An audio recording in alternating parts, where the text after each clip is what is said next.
College students ఫోన్స్కి share చేసిన Srilakshmi mobile number ఆధారంగా ఈ తప్పు శ్రీలక్ష్మి చేసిందని మేము నమ్ముతున్నాం.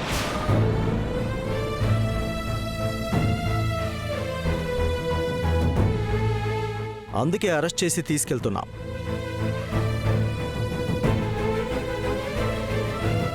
వేరే ఏ కేసులో దొరుకున్నా మీ ముఖం చూసి వదిలేసేవాణ్ణి.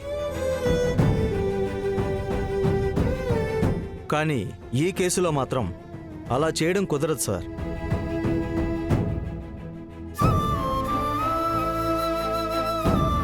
ఖచ్చితంగా నిందితురాల్ని కోర్టులో హాజరుపరచాలి సార్.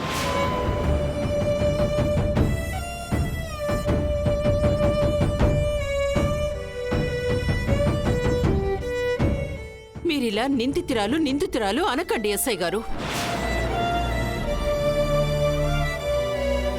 మా కోడలు నిందితురాలు కాదు, ఉత్తమురాలు.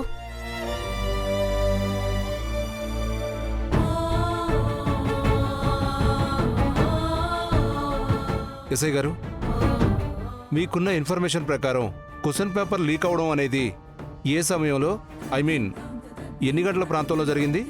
Around 11 PM. అంత కరెక్ట్గా టైం తెలిసినప్పుడు యూనివర్సిటీలో ఉన్న సీసీ కెమెరాలను చెక్ చేస్తే మా శ్రీలక్ష్మి తప్పు చేసిందో లేదో తేలిపోతుంది కదా ఎస్ఐ గారు. అవును కదా. తప్పు చేసేవాళ్ళు అంత ఈజీగా దొరికిపోతారా సార్?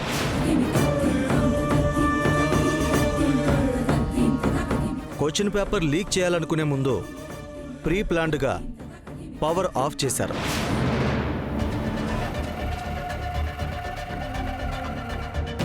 ఆ half an hour CC footage తప్ప మొత్తం ఉంది సార్.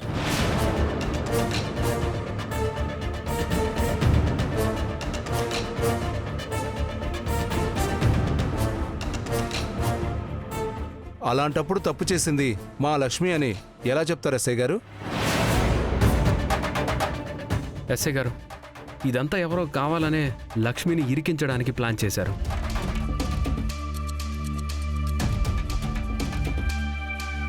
లక్ష్మి సిటీకి కొత్త, యూనివర్సిటీకి కొత్త. అలాంటి అమ్మాయికి యూనివర్సిటీలో క్వశ్చన్ పేపర్స్ ఎక్కడుంటాయో ఎలా తెలుస్తుంది సార్?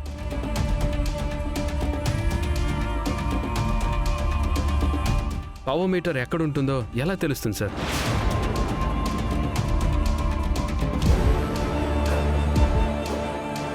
అసలు ఇవన్నీ అవసరం లేదు. నైట్ లక్ష్మి మా అందరితో పాటు మా ఇంట్లోనే ఉంది.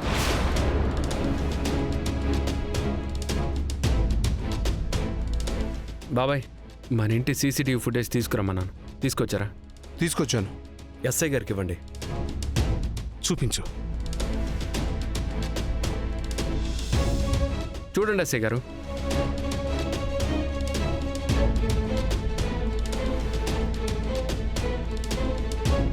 సిటీ కాలేజ్లో మిస్ అయిన ఆ హాఫ్ అన్ అవర్ మా ఇంటి సీసీటీవీ ఫుటేజ్ ఇది. అందులో లక్ష్మి ఎక్కడుందో చూడండి.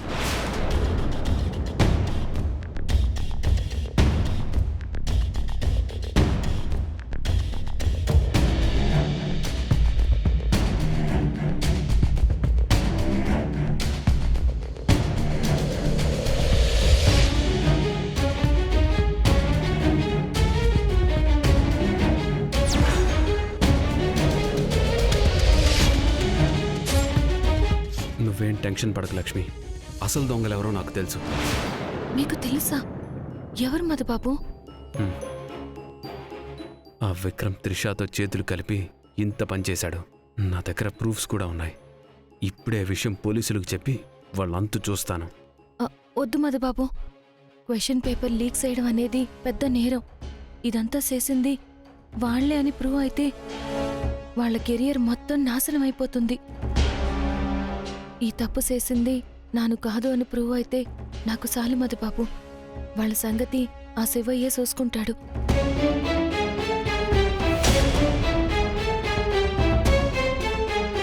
చూశారు కదా ఎస్ఐ గారు, కాలేజీలో క్వశ్చన్ పేపర్ లీక్ అయిన టైంలో మా లక్ష్మి మా ఇంట్లో మాతో పాటే ఉంది.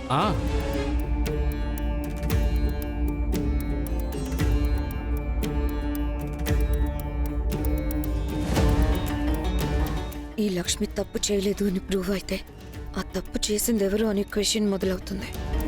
ఆ క్వశ్చన్ పేపర్ అందరి మొబైల్స్కి ఫార్వర్డ్ అయింది. లక్ష్మి మొబైల్ నుంచే కాబట్టి అదెలా సాధ్యమైందన్న అనుమానము పుడుతుంది. అదే గనుక జరిగితే కటకటాల పాలయ్యేది దృశ్య మాత్రమే కాదు, నేను కూడా. అలా జరగడానికి వీల్లేదు.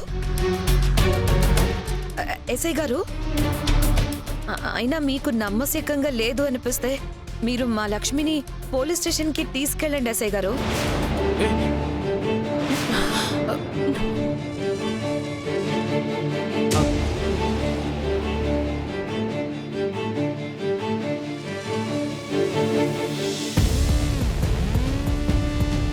మా దగ్గరున్న ప్రూఫ్స్తో లక్ష్మి ఎలాంటి తప్పు చేయలేదు అని మేము కోర్టులోనే నిరూపించుకుంటాం.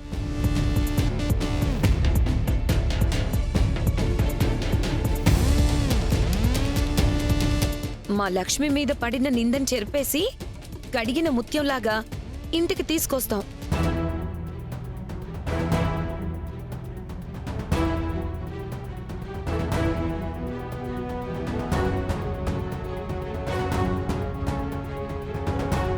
అదేంటి ప్రేమ్ వద్ద నువ్వు అలా మాట్లాడుతున్నావు? లక్ష్మి ఏ తప్పు చేయలేదని ఇక్కడే ప్రూవ్ అవుతున్నప్పుడు మళ్ళీ పోలీస్ స్టేషన్లు కోర్టులో అని తిప్పడం ఎందుకు?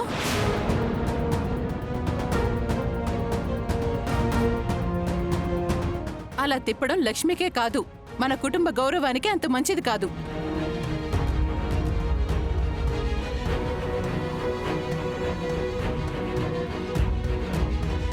ఎస్ఐ గారు, మా వదిన తప్పు చేసిందని మీరు కోర్టులో హాజరుపరిచినా మీకు టైం వేస్ట్ తప్ప ఏమీ ఉండదు.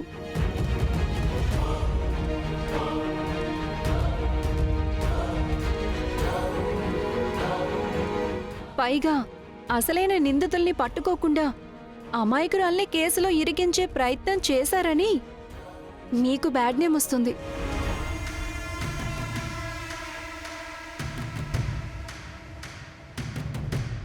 త్రిష, ఆ మాడిగాడి ఫ్యామిలీ మొత్తం ఇక్కడున్నారేంటి? ఏముంది సీనియర్, ఆ లక్ష్మి అరెస్ట్ అవ్వడం టీవీలో చూసుంటారు.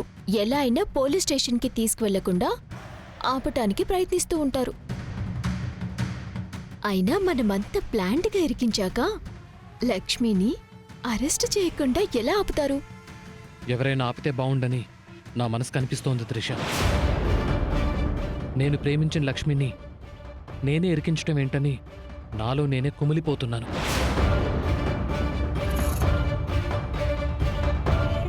నువ్వు కుమిలిపోయినా నాకు అవసరం లేదు సీనియర్. నువ్వు చచ్చిపోయినా నాకు అవసరం లేదు. ఆ లక్ష్మి అరెస్ట్ అవ్వాలి. దాని ఫ్యామిలీ పరువు పోవాలి. ఆ తర్వాత లక్ష్మిని ఇంటి నుంచి, మ్యాడీ లైఫ్ నుంచి బయటికి గెంటేయాలి. అప్పుడు నాకు మ్యాడీకి లైన్ క్లియర్ అయిపోతుంది. ఒక పని చేద్దాం త్రిష.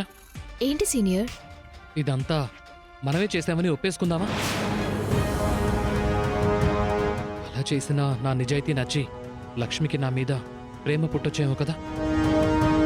లక్ష్మికి మీ మీద ప్రేమ పుట్టినా ఆ ప్రేమని ఎంజాయ్ చేయటానికి మీరు బయట ఉండాలి కదా సీనియర్.